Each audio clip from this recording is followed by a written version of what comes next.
Meus queridos irmãos, minhas queridas irmãs, aqui estamos no Espiritismo e Educação pela Web Rádio Estação da Luz. Eu, Marcos Demário e Ronaldo Gomes, transmitindo diretamente da cidade do Rio de Janeiro, a nossa cidade maravilhosa. Lembrando a você que está nos acompanhando que Espiritismo e Educação é um programa interativo, portanto, você pode participar, você pode enviar o seu comentário, a sua pergunta, tanto através do WhatsApp, quanto também através do Facebook ou mesmo do YouTube. Na primeira parte, eu e o Ronaldo fazemos uma abordagem sobre o tema central e depois abrimos para que você que está aí nos acompanhando participe. Hoje, Espiritismo e Educação, porque estamos no mês de dezembro, vai continuar a falar sobre Jesus, o educador, mas o tema específico está ligado à família, porque hoje nós vamos falar de educando com Jesus na família. Mas primeiro, as nossas saudações. Ronaldo Gomes. Muita paz, que Jesus os abençoe, estamos juntos, que possamos apenas, eu e Marcos, sermos um intérprete dos nossos próprios anseios, das nossas dúvidas, com as respostas do Evangelho para todos nós, na mensagem de Jesus. É isso aí, Ronaldo. Então, estamos iniciando o Espiritismo e Educação, e nada melhor do que iniciar um programa com Emmanuel. Não é verdade, Ronaldo? Trazer nosso benfeitor espiritual Emmanuel, através do queridíssimo médium Chico Xavier, sempre brilhanta, né, qualquer evento espírita. E o Emmanuel tem um livro específico sobre família, que, aliás, o livro se chama Família. Né? É o Emmanuel e outros autores espirituais. Então, nós escolhemos aqui um pequeno trecho, palavras de Emmanuel sobre Jesus e a família. Vamos prestar atenção, abrindo aspas, então, ao nosso querido benfeitor espiritual. Diz ele: não ouvides a necessidade de Cristo no cenário de amor em que te refugias. Dizes-te amigo de Cristo, afirmas-te seguidor de Cristo e clamas, com razão, que Cristo é o caminho redentor da terra, mas não te esqueças de erigir-lhe assento constante à mesa do próprio lar, para que a luz do Evangelho se te faça vida e alegria no coração. Muito bem, nós vamos então, iniciando o programa Espiritismo e Educação, comentar esta fala aqui do nosso querido Emmanuel, principalmente quando ele diz que nós não podemos esquecer de erigir, colocar Jesus no assento constante à mesa do próprio lar. Ronaldo, vamos começar por aí, então. Como que nós podemos colocar Jesus cotidianamente, né, no dia a dia, no lar? Marcos, Jesus é o nosso espelho maior, nosso exemplo. A pergunta 625 do Livro dos Espíritos é clara a resposta dos Espíritos. Pergunta Kardec: qual ser mais perfeito que Deus tem oferecido ao homem para lhe servir de guia e modelo? E a resposta é clara: Jesus. Ora, Jesus é o nosso maior exemplo para toda a nossa vida, principalmente no lar. Até porque ele mesmo deu esse exemplo. Viveu antes de cumprir toda a sua missão que tinha, cumprindo os deveres da família, ajudando o pai na carpintaria, a mãe no seu lar, enfim, foi fazendo todo o dever de casa que nos cabe como pai, como filhos, avós, tios, enfim, a família se espelhando nesse exemplo do Cristo. Claro que nós temos os nossos deveres e isso Jesus deixa claro no momento. E com a pandemia, Marcos, por incrível que pareça, esse sentido de família veio chamar muito a atenção ao Evangelho e a Jesus, para que todos nós possamos estar ligados à família. Porque antes da pandemia, o que nós fazíamos? Era um corre-corre, esquecíamos até os nossos filhos dentro do carro, levando ao desencarne de um filho, e N situações. Uma delas, levando a escola como um depósito de criança. Eu sei que é forte, de repente, muitos podem concordar, mas é verdade. Uma grande maioria levava seus filhos como um depósito. Deixa o meu filho ali e corria para o trabalho. Normal, você tem que ganhar o seu dinheiro. Mas será que é só isso? Só esse aspecto? E durante a pandemia, veio trazer-nos esse chamado ao Evangelho e a Jesus, de fato, a que valores morais estávamos, ou ainda estamos, permeando em nossa vida, sem o exemplo e a vivência de Jesus. É verdade, Ronaldo. E o nosso Emmanuel, ele nos lembra, né, que não adianta você adorar a Jesus, proclamar a Jesus, não adianta você só falar das belas lições do Evangelho se você não vivencia no lar, na família, tudo isso. E você colocou muito bem, nós estamos assim, numa época de muita correria, né? São compras, o emprego, o horário a cumprir, metas a atingir na empresa, é shopping, é isso, é aquilo.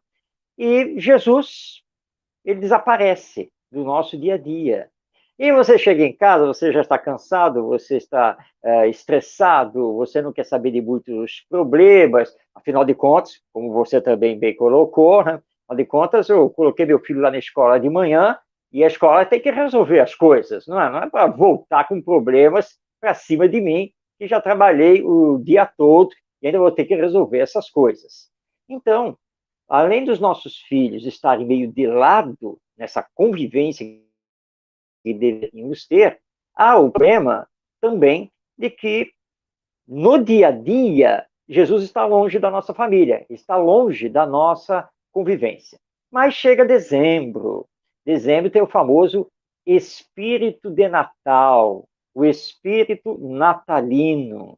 Então, dezembro nós precisamos ser mais fraternos, mais solidários. E aí, então, nós temos uma grande preocupação de passar para os nossos filhos esse espírito natalino, explicando a eles que, por exemplo, o presente quem dá é o Papai Noel, e que o Papai Noel vai vir, sim, lá pela meia-noite do dia 24, vai deixar lá o presente, coisa e tal, que cada irmão vai ganhar o seu presente. E aí nós começamos, e vamos levar os nossos filhos, se eles forem pequenos, para o shopping, né, para ver o Papai Noel, participar daquele parquinho todo que os shoppings normalmente montam, né, dentro das festas natalinas. E assim nós achamos que estamos cumprindo com a nossa missão. Mas aí temos que fazer uma pergunta. Mas onde está Jesus? Porque lá no parque do Papai Noel, nós não vimos Jesus, nós vimos os duendes, vimos as renas, o próprio Papai Noel, muita neve, e olha que nós estamos no Brasil, né? Nem tem uma coisa nada a ver com a outra, né? Mas Jesus, nós não vimos. Tem os presentes, a árvore de Natal, são símbolos, mas e Jesus, onde ele está? Ou seja, mesmo neste mês de dezembro, mesmo se falando do espírito natalino, pouco se fala efetivamente de Jesus. Este ano não, porque nós estamos com a pandemia, precisamos obedecer os protocolos de higiene, de segurança, o isolamento social, mas tradicionalmente nós temos então a ceia de Natal, que reúne toda a família. Essa ceia deve ser num clima de fraternidade, clima de paz e amor. Mas quantas vezes a ceia não termina com discussões, com separações, com diz-que-diz, fofocas? E onde está Jesus? Por isso, então, nosso Emmanuel tem razão. Nós precisamos colocar Jesus diariamente no seio da nossa família, ou seja, na convivência entre aqueles que compõem a família. Se não fizermos isso, nós dificilmente vamos renovar a humanidade. E nós estamos precisando muito de Jesus nos nossos corações. Mas, Ronaldo, Tem uma estamos pensando aqui observação? numa questão. Tem uma Sim. observação. Educando com Jesus na família. Já ouviu falar nisso? De Olha, Marcos Demário? sim, sim. Só agora aqui no nosso programa. Pois é. Tem uma passagem aqui nessa parte do livro que diz assim: o lar, que é do espírito Neio Lúcio, ele fala assim: ó, o lar é a escola das almas, o templo onde a sabedoria divina nos habilita pouco a pouco ao grande entendimento da humanidade. Tudo que nós estamos falando e o que você agora acabou de finalizar belíssimamente. É isso aqui. O lar é a escola de almas. É onde se principia toda essa valorização da formação do caráter. É na família, no lar, que vamos levar para a sociedade, porque a família, nós já falamos aqui, cada família é um núcleo, são núcleos de uma sociedade. Se essa família, Marcos, está com problemas, deficitária, a sociedade também está. Porque ela é feita de quem? Quem são esses que estão na família? Somos todos nós, seres humanos. Então, a família, o alicerce, se ele estiver desestruturado, a humanidade, que é a grande família universal, estará também com todas as suas problemáticas aí nessa situação que estamos vivenciando por conta da falta do Evangelho e de Jesus no lar. É verdade, Ronaldo. E lembrando, você trouxe aí o espírito Neio Lúcio, numa obra, aliás, magnífica, que é o livro Jesus no Lar. E nesse livro, o próprio Neio Lúcio nos lembra que o primeiro culto do Evangelho no Lar foi promovido por Jesus, na casa de Simão Pedro. E, aliás, é uma história muito bonita, porque a casa de Simão Pedro era uma casa pequena, né? Lá em Cafarnaum, onde ele morava, como pescador que era. E quando Jesus anuncia, né, que a reunião de todos eles à noite, Pedro pergunta a Jesus se a família dele também participaria, né? Ou se seria uma reunião apenas com os discípulos. E Jesus diz que sim, que a família de Pedro deveria participar. Pedro tinha uma relação um pouco desgastada com a sogra, que também morava com ele. E ele questiona Jesus se o significado de toda a família incluía também a sogra. E Jesus disse que sim. Pois bem, à noite, reunidos lá na pequena sala, né, de Pedro, todo mundo sentado ao chão, né, tomando conta praticamente de toda a sala, né, Pedro fez o seguinte: ele sentou do lado oposto da sogra. Ele tentou ficar o mais perto possível de Jesus e o mais longe possível da sogra. Tudo bem, Jesus não comentou nada. Jesus inicia então a reunião, conta uma história e faz aquele estudo sobre o Evangelho. Mas a história que Jesus conta vai fazendo com que Pedro comece a entender que quando se fala de fraternidade, quando se fala de amor ao próximo, você não pode escolher quem. Né? Na verdade, são todos. E Jesus leva a lição para a questão da família, né? Ou seja, o bom relacionamento entre aqueles que formam a família. Quando Jesus termina, vale a pena ler, é o primeiro capítulo do livro Jesus no Lar. Quando Jesus termina, Jesus olha para Pedro e Pedro baixa a cabeça num primeiro momento, porque aquela fala de Jesus tinha mexido com ele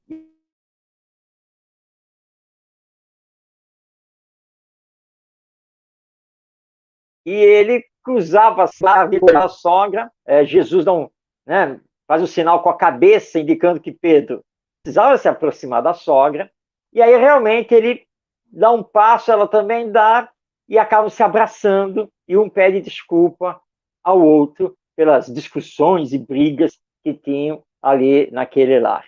Então, isso é viver Jesus. Ou seja, né, você procurar se dar bem com seus entes queridos. Claro que as diferenças sempre vão existir, porque nós somos individualidades, cada um com seu processo evolutivo, e é óbvio que nós não vamos pensar do mesmo jeito, fazer do mesmo jeito, gostar das mesmas coisas. Seria impossível pedir algo nesses termos. Mas nós precisamos saber trabalhar e conviver com as diferenças. E o que mais Jesus fez foi exatamente isso, né? Ele viveu lá com o publicano, viveu com a prostituta, com o fariseu, com os pescadores, com o leproso. Ele não fazia nenhum tipo de distinção, que era justamente para mostrar isso. Olha, não adianta, depois que eu partir, vocês pegarem as minhas lições, que é o Evangelho, fazerem discursos belíssimos, mas dentro de casa ficarem se estapeando. Não adianta fazer isso. Então, para que nós possamos ter no lar, na família, uma educação com Jesus, nós precisamos começar a exercitar e desenvolver cada vez mais o respeito ao outro, do jeito que ele é, a fraternidade, a solidariedade, o perdão das ofensas, porque nós estamos aqui na Terra reencarnados para aprendermos a nos amar. Para isso fazemos aqui reencarnados. Amigos, há décadas aqui nesta existência, e eu brinco muito com ele, e ele está aqui, né, me acompanhando, sabe disso, né? Ele é o meu obsessor. Mas ele não se chateia com isso, ele não fica preocupado, porque ele sabe que, na verdade, eu sou o chefe da falange de obsessores. Tá? Como ele me respondeu certa vez, né, quando eu brinquei com ele sobre isso, você me desculpe, mas o que é que eu posso fazer? Porque na outra encarnação eu tinha que obedecer às suas ordens. E, aliás, foi uma resposta que eu até hoje não consegui responder. Né? E assim, nós somos diferentes? Somos. Nossa, somos muito diferentes, eu e o Ronaldo. Mas temos uma amizade sincera, né, caminhamos juntos, já fizemos tanta coisa, que, aliás, em um livro não caberia para contar de tantas coisas que já fizemos juntos. Então, nós aprendemos a conviver. Sim, pode falar, Ronaldo. O importante nisso tudo também é o calar no momento certo, que às vezes você quer debater, quer discutir. Eu tenho aprendido isso. Mas agora, Ronaldo, e daí? Mas estou aprendendo. Às vezes é calar. Não adianta você discutir. Eu me lembro do Chico, porque foi com o Chico que eu aprendi isso. Há uma cena no filme em que a irmã dele chega: Chico, a casa não é só sua. Olha só, é o cachorro, é isso. Olha, atendendo tantas pessoas. Você vai repetir, a casa não é só sua, Chico. Chico ficou calado, sorriu. Quem viu o filme me lembra. Ele ficou sorrindo, abraçou ela, pegou a malinha dele e foi para outro lugar. Ela não estava errada. Ele tinha razão? Tinha. Mas ela tinha necessidade porque realmente a casa não era, afinal de contas, não era só ela. Haviam mais pessoas na casa e que ele estava fazendo um trabalho sem problema nenhum. E aquilo deu um silêncio. No filme retrata isso. É melhor, você não vai discutir. Eu tenho aprendido isso. Às vezes é melhor calar, fazer o melhor que você pode, porque o momento aliás, o tempo de cada um é complicado. Nós somos diferentes. Olha, a mão, olha só, são diferentes. Na hora que precisa, se junta para fazermos alguma coisa. Então, o momento de calar também, eu só fiz essa observação, não é corrigindo nada, é porque realmente, sim, no momento, às vezes precisa até calar, ficar em preces, orações, e deixar que o tempo também amadurece muitas coisas. Onde houve o erro, onde está o acerto, não importa a parte de quem seja. Então, às vezes, o silêncio é melhor. Agir, o silêncio que eu digo, agindo dentro da harmonização do seu lar, da sua família. E Jesus, sabe, Ronaldo, é exemplo disso também, desse calar, fazer silêncio. Quando ele passa pelo interrogatório, primeiro de Caifás e depois de Pilatos, num primeiro momento ele simplesmente ficou calado, porque ele sabia que não adiantava responder aqueles questionamentos, e que se ele tentasse responder, talvez ficasse até pior a situação. Então ele calou, ficou só olhando, ficou quieto, né? Até que, por exemplo, lá com Pilatos, até que Pilatos, irritado, né, vai com toda a carga para cima dele, porque a acusação é que ele quisesse se intitular como rei dos judeus, né? E aí Pilatos vai de novo para cima dele, mas tu és rei? Aí Jesus olha para ele e responde na maiêutica socrática: tu o dizes. Mas vou fazer um esclarecimento aqui. Meu reino não é deste mundo. Aí Pilatos, ao ouvir essa resposta, espera lá, eu perguntei se ele era rei. Ele não disse que não, mas acaba de dizer que o reino dele não fica aqui. Ou seja, então ele é rei. Então, se ele é rei, onde é que fica esse reino? Né? Porque só pode existir um reino aqui na Terra, que é o Império Romano. Mas aí Jesus sabia que não tinha mais o que explicar. Pilatos estava muito longe de conseguir entender qualquer coisa a nível espiritual. E aí Jesus novamente cala. E aí quando Pilatos olha para o seu assessor, né, e diz assim, olha, eu não vejo culpa desse homem. Eu não vejo culpa dele. Agora vamos ter que dar uma solução nisso. Então nós temos que transportar esse exemplo de Jesus para dentro do lar. Porque nós temos pontos de vista diferentes, isso acontece.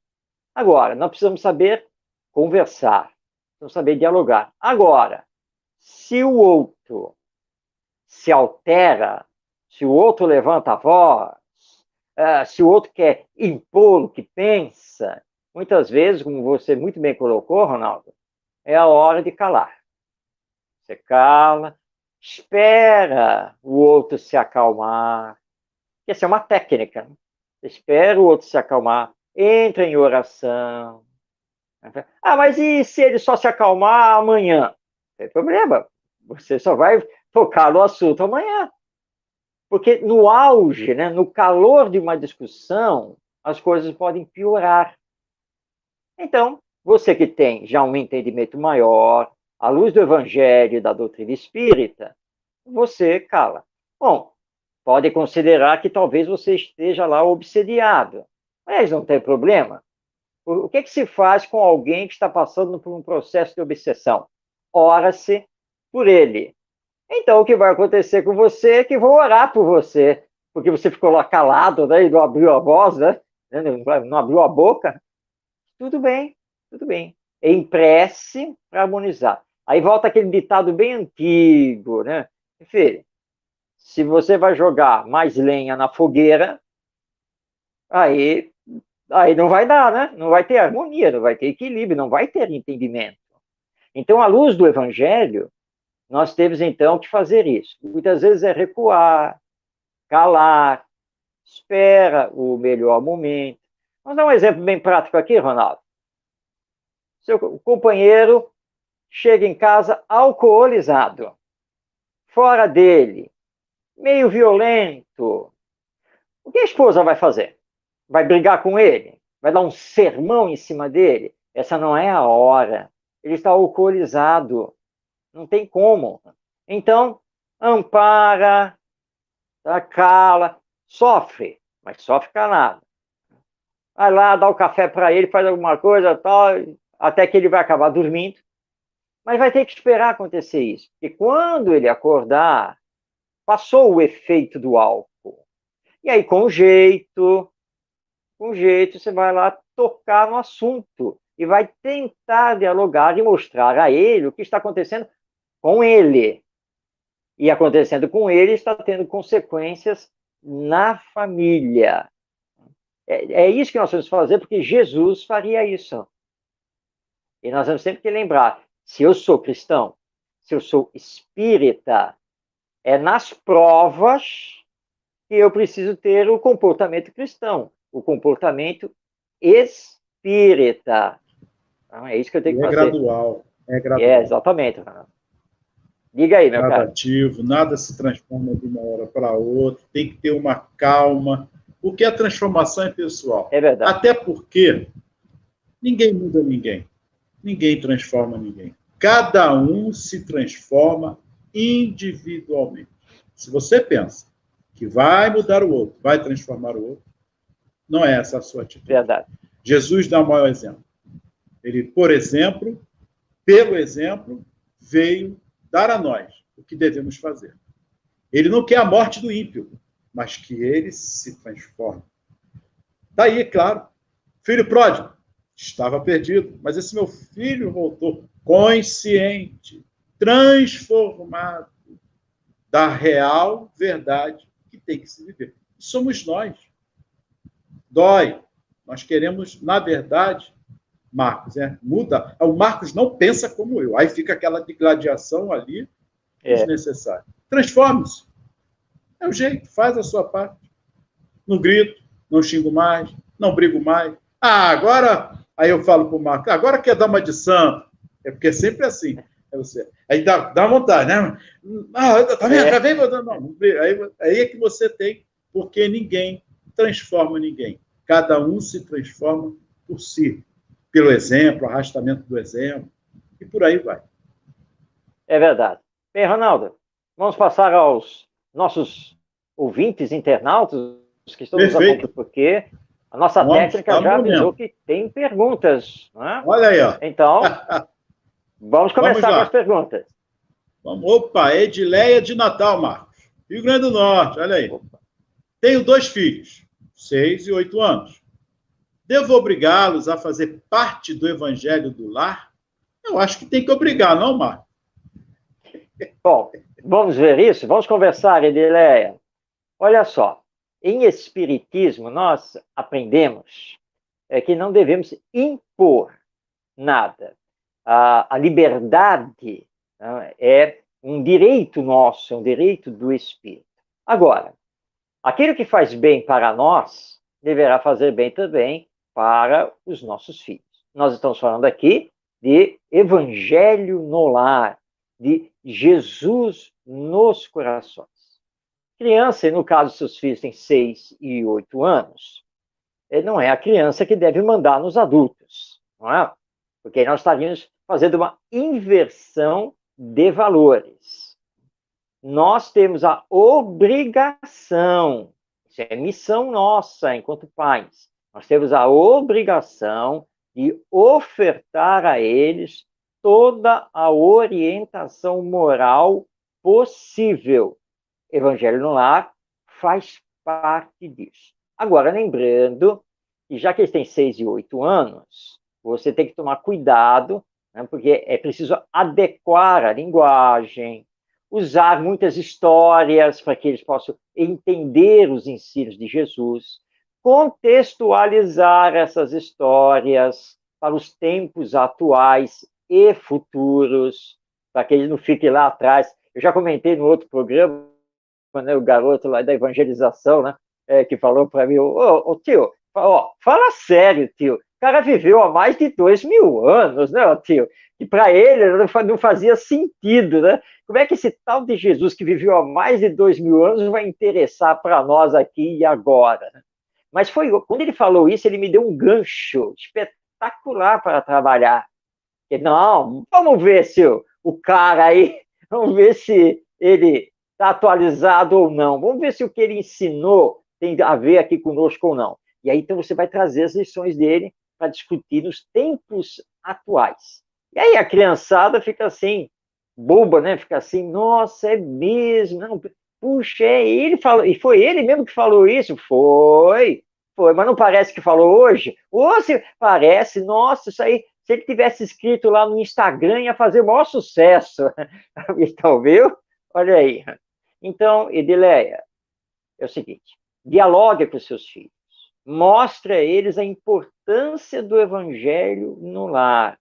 Faça o evangelho também com dinâmica, que eles possam realmente ter uma participação, óbvio que dentro da idade deles, do entendimento deles, e acima de tudo que eles sintam Jesus como esse irmão que é nosso mestre, nosso governador espiritual. E diga a eles o seguinte, enquanto eles forem dependentes de você, enquanto eles estiverem lá, o evangelho no lar é para todos e, portanto, eles têm sim que participar.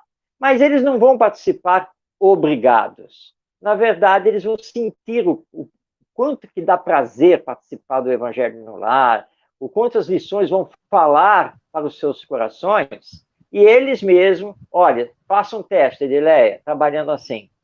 Finja que você esqueceu que está chegando a hora do evangelho no lar. Você sabe o que vai acontecer? Seus filhos vão chegar em você, ô mãe, não vai fazer o evangelho hoje, não?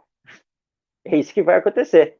Porque você soube integrá-los, eles sentiram o evangelho e Jesus, e eles mesmos vão cobrar a realização do evangelho. Se isso acontecer, parabéns, você de fato é uma educadora. É preciso, só corroborando tudo que você falou, Marco, que são crianças. Assim como vamos sentar à mesa para almoçar junto, é uma obrigação? Não, é um momento família.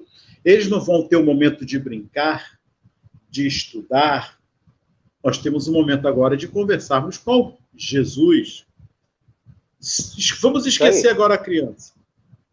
Um culto no lar, onde não há uma dinâmica com os próprios adultos, é complicado. O que se chama essa dinâmica?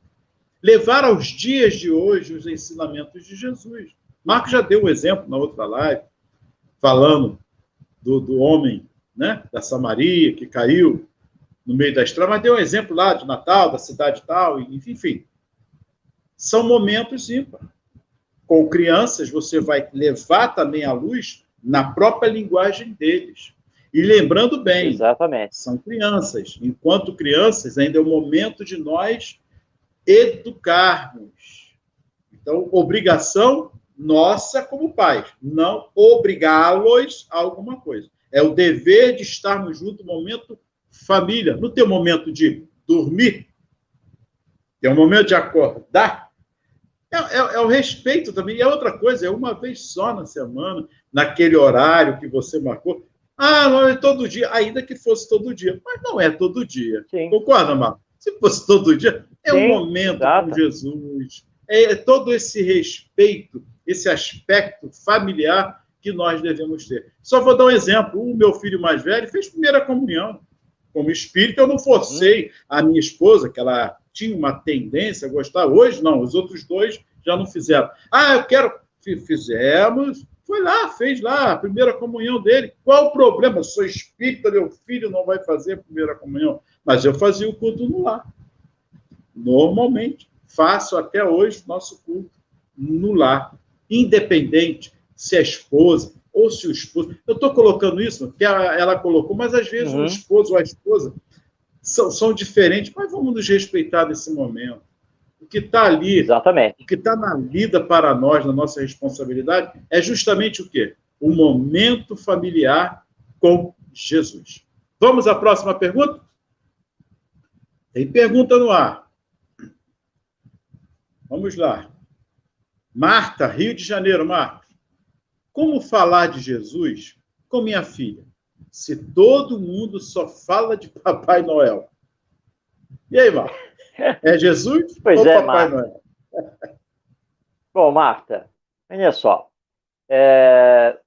A data do Natal, ela foi sancionada pela Igreja Católica, estamos aqui falando a nível histórico, marcando, então, o nascimento de Jesus. Então, o Natal surgiu para comemorarmos o nascimento do nosso Mestre Jesus, a vinda de Jesus à Terra E aí todo o significado dessa vinda. Portanto, Natal é Jesus, não é Papai Noel. Papai Noel é uma invenção cultural humana, tá?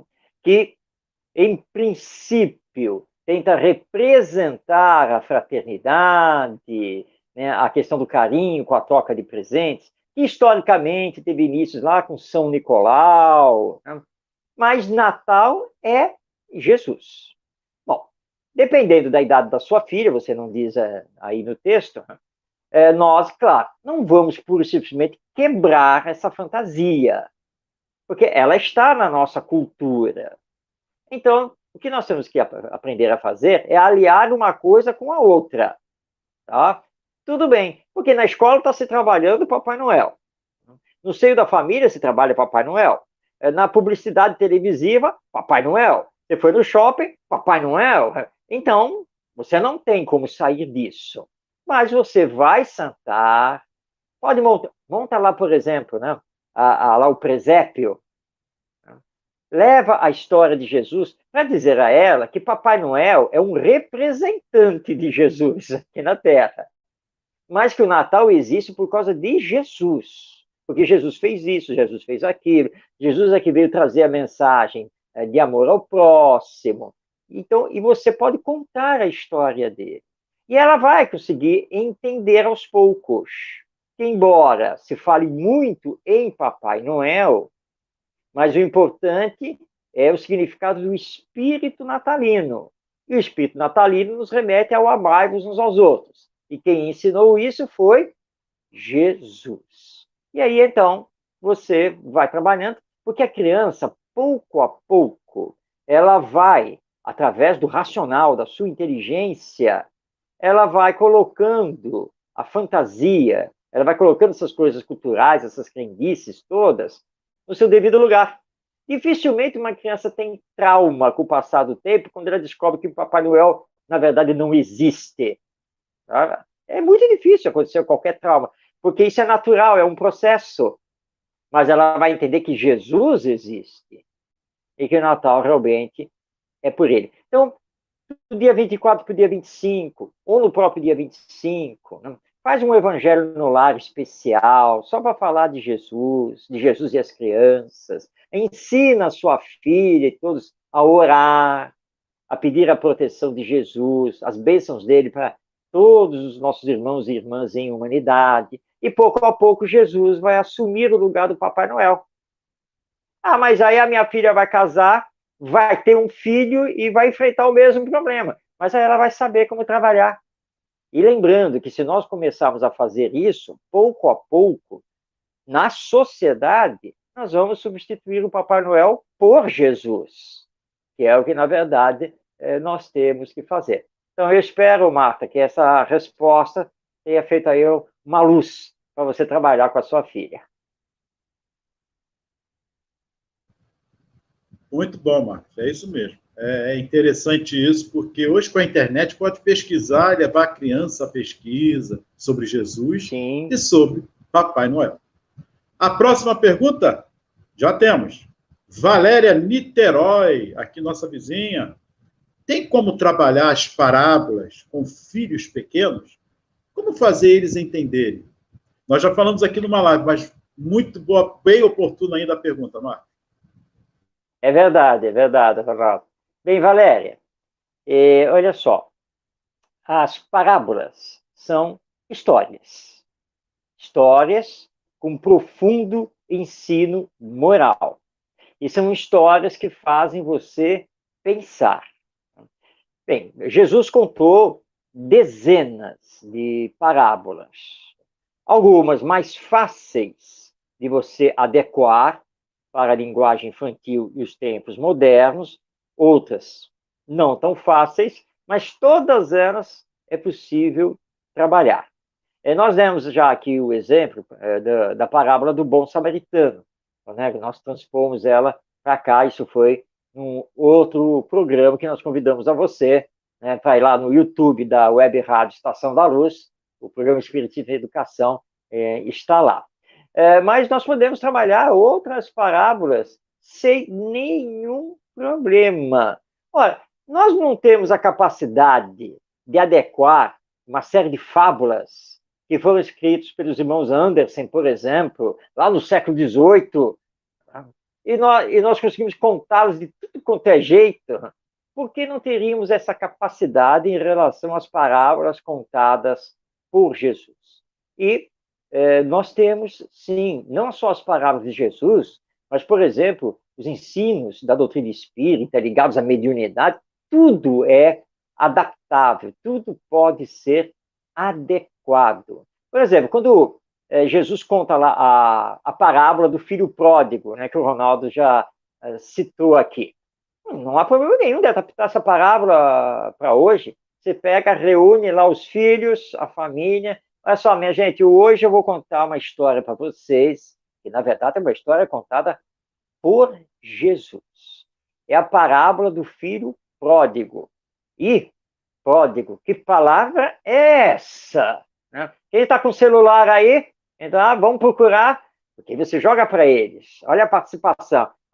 Pródigo significa isso e aquilo. Eu não vou falar o significado, porque os nossos ouvintes, nossos internautas, têm que ir lá procurar também. Tá? Muito bem, aí já sabemos o que é pródigo. Agora eu vou contar a história para vocês. Olha só, tinha um homem que era rico, tá? Industrial, empreendedor, empresário, rico.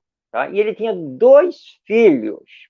Aí o mais novo chegou para ele e disse assim, pai, é o seguinte, olha só, não estou afim não de esperar eu ficar mais velho, ou se eu ficar mais velho, para depois dividir a sua fortuna com o meu irmão. Quero viver a vida, quero ir para balada, quero viajar, não sei o quê. E, então vem aí, dá logo a minha parte, vê quanto é a minha parte e me dá os meus milhões. O pai ouviu o filho, falou, tudo bem, é seu direito, é a sua herança, não tem problema. Olha só, a sua parte daqui na minha fortuna é 100 milhões. Toma, tá aqui. Aí o filho, opa, legal, agora vou para a vida. E o rapaz se mandou. O irmão soube da história e pensou assim, bom, papai é o dono de tudo, né? Se ele já quis passar parte da fortuna dele para o meu irmão, quem sou eu para falar alguma coisa? Mas eu vou continuar com meu pai trabalhando com ele.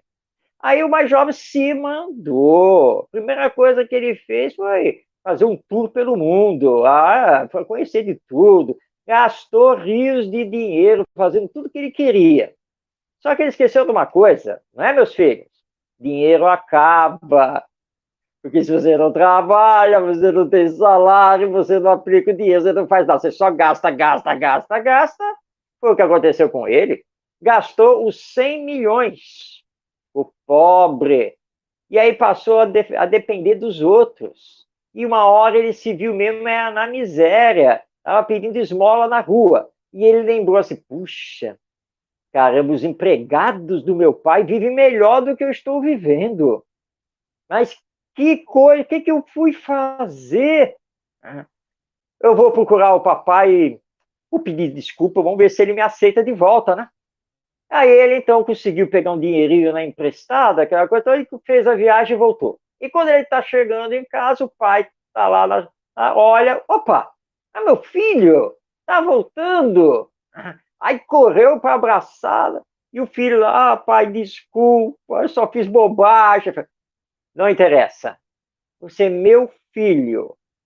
Aprendeu, está voltando para casa. Vem que nós vamos fazer, eu vou fazer uma festa, porque você está voltando. Bem, o filho, né, o irmão, né, o mais velho, está chegando em casa, vindo lá das empresas, né? Chegando em casa, ué, festa? O que está acontecendo aqui? Aí perguntou lá para o empregado, o senhor não está sabendo? Seu irmão voltou e seu pai está fazendo a maior festa para ele. O quê? O velho está o quê? Fazendo festa para aquele meu irmão? É aquele lá que desperdiçou tudo. Eu disse, vou falar muito sério com o papai agora. E ele chegou para o pai e falou, pai, que história é essa? Eu estou aqui há anos, trabalhando e ralando aqui com o senhor. O senhor nunca me fez uma festa. O meu irmão volta, depois que perdeu tudo, e o senhor está fazendo festa por ele? E aí o pai falou, olha, meu filho, olha só, entenda o seguinte: vocês dois são os meus filhos. Tá? Agora, você sempre esteve comigo. Você sempre viveu comigo. Você sempre fez tudo comigo. Você sempre morou no meu coração. Agora, o seu irmão estava perdido. O seu irmão precisou bater cabeça por aí para aprender.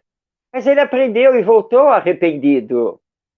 E já que ele voltou arrependido, ele também volta ao seio da família, porque do meu coração ele nunca saiu. Muito bem, essa é a história. Vamos agora conversar sobre ela. E assim vai. Eis aí a parábola de Jesus, adaptada aos nossos tempos. Marcos, belíssimo. É isso mesmo. Como nós podemos fazer uma didática sobre as mensagens de Jesus aos dias de hoje, para mostrar que a mensagem de Jesus ela é eterna, não se perdeu. Até porque ele mesmo fala sobre a palavra dele que iria permanecer ao longo dos tempos. Mais pergunta, Marcos. Solange, Rio de Janeiro, nossa terrinha.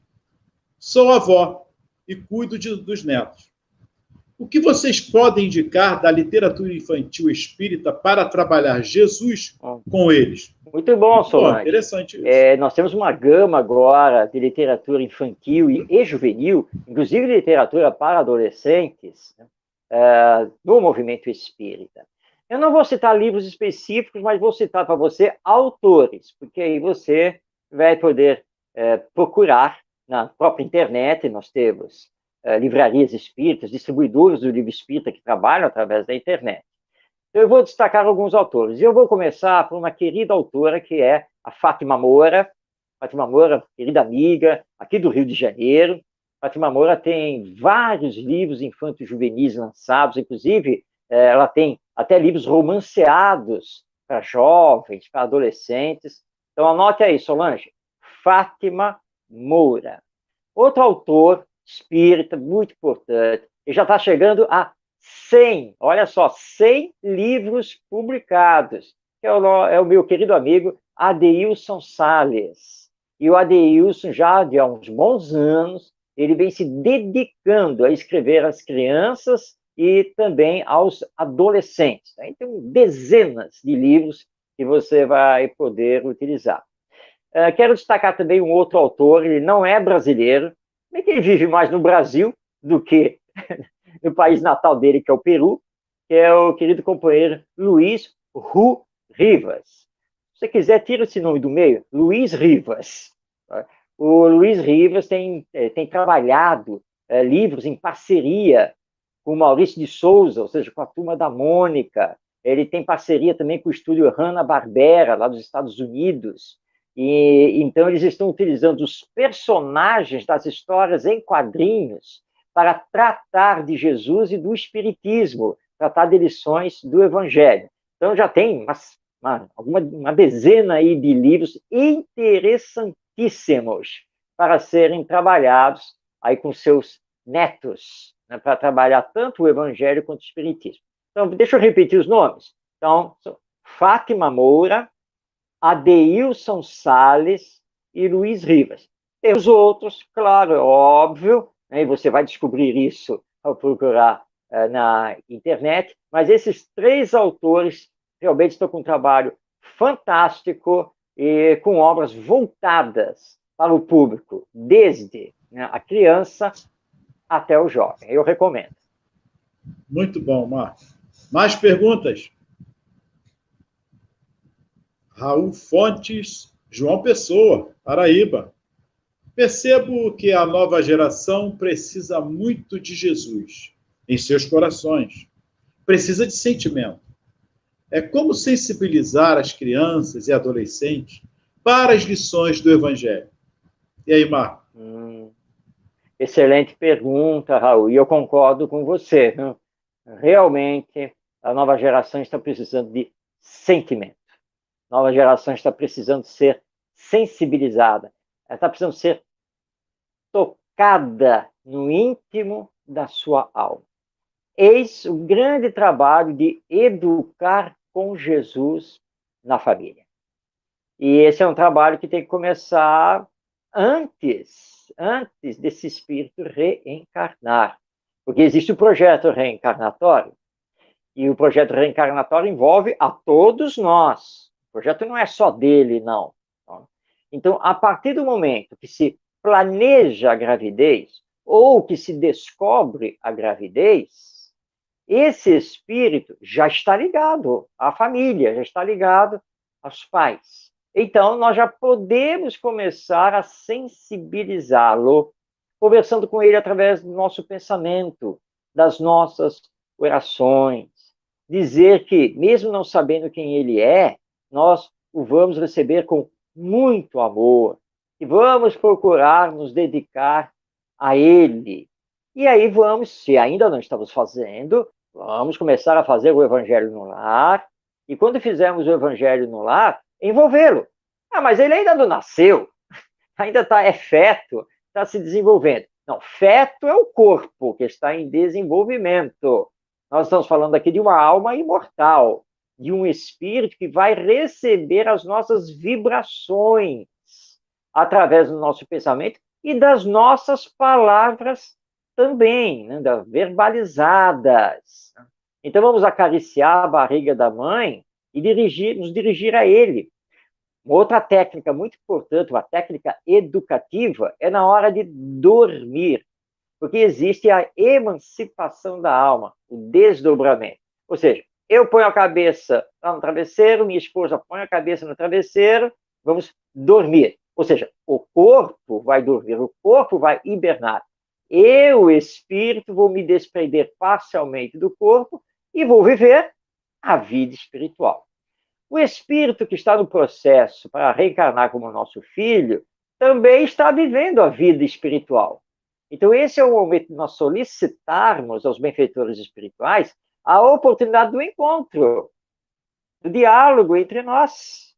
Porque enquanto a gestação não estiver plena, até ali em torno dos 7 meses, a perturbação da reencarnação ainda não atingiu totalmente o espírito, ele é lúcido. E nós podemos conversar, podemos estabelecer projetos, podemos fazer desculpas uns para os outros, até que ele nasce. E em nascendo, nós temos que começar a demonstrar a ele a importância do amor ao próximo, de que existem limites, ele não pode fazer o que bem entende. Você vai dialogando e vai mostrando, porque esse é o processo de educação. Ah, mas se o meu filho for daquele espírito rebelde, né, aquele lá que quer passar por cima de todo mundo, mesmo assim, ele está no período infantil. Tá? Eu tenho um caso aqui em família, né? A menina tem 6 anos e é espírito desafiador. Né? E se vira para você e diz assim, eu vou fazer isso, eu vou pegar aquilo. E aí você olha para ela, ah, é? E quem foi que autorizou? Eu vou fazer e pronto, porque eu quero. Olha só, entendam uma coisa. Talvez, eu não sei, talvez na casa lá de algum outro familiar aqui nosso, ele até deixe você fazer as coisas do jeito que você quer e quando você quer. Mas aqui existem regras. Aqui existem combinados. E uma regra é a seguinte, estando aqui, você não pode fazer o que bem entende. Não é assim que funciona. Ah, me dá o controle aí que eu vou colocar na Netflix. Ah, é mesmo? Tudo bem. Eu acredito que você saiba manejar o controle. Tá? Mas agora não é hora. E quem liga ou desliga a TV sou eu, não é você. Tá entendendo? E aí você tem que se impor. Porque se você não se impor diante desse espírito rebelde, que desafia, ele vai passar por cima de você, ele vai se acostumar a lhe atropelar. E se já faz isso com 6 anos de idade, podemos imaginar o que vai acontecer, né, com mais idade, quando ele se tornar aí um adolescente. E aí você tem que pensar, olha só, você gostaria que eu fizesse com você o que eu bem entendesse, na hora que eu quisesse e do jeito que eu quisesse. Por exemplo, vou te dar um exemplo aqui, Eu vou pegar essa sua boneca aqui e vou atirar pela janela. Porque eu quero. Posso? Claro que ela responde que não, né? Que eu não posso fazer isso. Ué, por que eu não posso? Você não disse para mim que você ia fazer isso e aquilo porque você queria e que ninguém manda em você? Então eu estou dizendo que eu vou pegar a sua boneca, vou jogar pela janela e você não tem que falar nada porque eu quero fazer isso. E aí? Aí você dá o choque, né? Porque tem que fazer pensar. Você tem que usar o intelecto para chegar no sentimento. Ah, mas aí a minha boneca pode quebrar. Ah, é verdade, a boneca pode quebrar. Então, de repente, eu não devo fazer isso? O que é que você acha? Não, claro que não. A boneca é minha. Não, mas a questão não é que a boneca é sua. É porque se eu jogá-la pela janela, ela pode quebrar. Você pode ficar sem boneca, não é mesmo? Por isso que eu já falei para você que não pode jogar bola aqui na sala. E jogando bola aqui na sala, daqui a pouco você vai quebrar a TV, né? Não é mesmo? Há lugar e lugar, hora e hora, e assim por diante. O espírito, ele vai levando esses choques, percebe a nossa autoridade moral, e pouco a pouco ele começa a ficar mais sensível. Ele vai, vem cá, vamos passear? A criança quer logo ir passear, é óbvio. E você já vai preparado. Ó, nós vamos lá fazer um passeio na praça, mas você já leva alguma coisa que é para doar a quem necessita e fazer com que a criança participe disso. E é assim, então, que nós vamos sensibilizando e tocando o sentimento. São os limites, Marcos, são os limites. É isso Júlio aí. de Nova Parnamirim, como pai e mãe, que não vinculação, não tem vinculação religiosa nenhuma, como os filhos podem achar Jesus? Achar Jesus? Júnior, pois é. E aí, Júnior, olha só. Realmente, se os pais não têm nenhuma vinculação com religião, não seguem nenhuma religião, isso não quer dizer que não conheçam Jesus. Porque, na verdade, Jesus não pertence com exclusividade às religiões. Jesus é nosso irmão, é nosso governador espiritual, é o mestre. Ele independe de eu ser cristão ou não ser cristão. Independe disso. Então, se os pais estão preocupados em dar uma boa educação aos seus filhos, se os pais querem que os seus filhos tenham ética, tenham empatia, que sejam bons cidadãos, que apresentem Jesus a ele. Agora, podem apresentar Jesus fora da religião. Não problema nenhum. O Evangelho está aí, né? O Novo Testamento está aí para todas as pessoas. Não? Vamos estudar o Jesus histórico, vamos estudar o Jesus dos ensinos morais, que, aliás, é o mais importante e é o que nós temos que fazer. Se os filhos que não quiserem seguir essa orientação, com o tempo eles vão tomar aí o seu rumo. Mas as sementes vão ficar. Tá? Importante que nós entendamos isso. O catolicismo não é dono de Jesus. O protestantismo, que no Brasil nós chamamos de movimento evangélico, não é dono de Jesus. O espiritismo não é dono de Jesus. Tá? Nenhuma doutrina cristã é dona de Jesus. Jesus está acima disso. Então vamos estudá-lo como guia e modelo da humanidade e apresentá-lo assim aos nossos filhos. Muito bem, Marcos. Acho que chegamos ao final. Verdade. Olha aí, ó, Web Rádio Estação da Luz, o Evangelho por Emmanuel, com Hugo Laércio, hoje às 23 horas. Não percam, estejam atentos. Bom, Marcos, vou me despedir e depois você termina, tá bem? Ok. Mesmo? Passa rápido. Não parece Verdade. nada, mas passa muito rápido. Que Jesus os abençoe, muita paz, muita vigilância. Vamos manter as recomendações que nos são dadas. E olha, Evangelho no lar. Mantenham-se firmes com o Evangelho no lar, que independe de religião. Independe. Qualquer livro que você abra, Abra, falamos sobre o amor, a fraternidade, a solidariedade. É o momento no seu lar para você confabular com os seus. Que Jesus os abençoe e até a semana que vem. Muita paz e um excelente Natal com Jesus.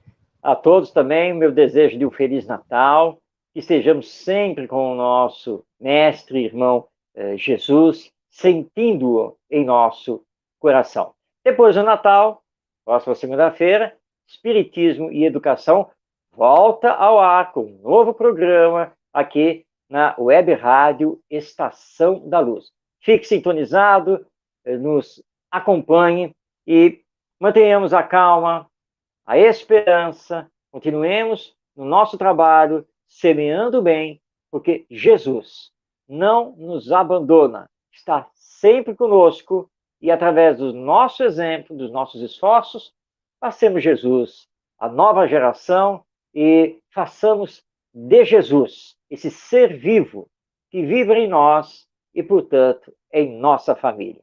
A todos, muita paz, até o nosso próximo programa.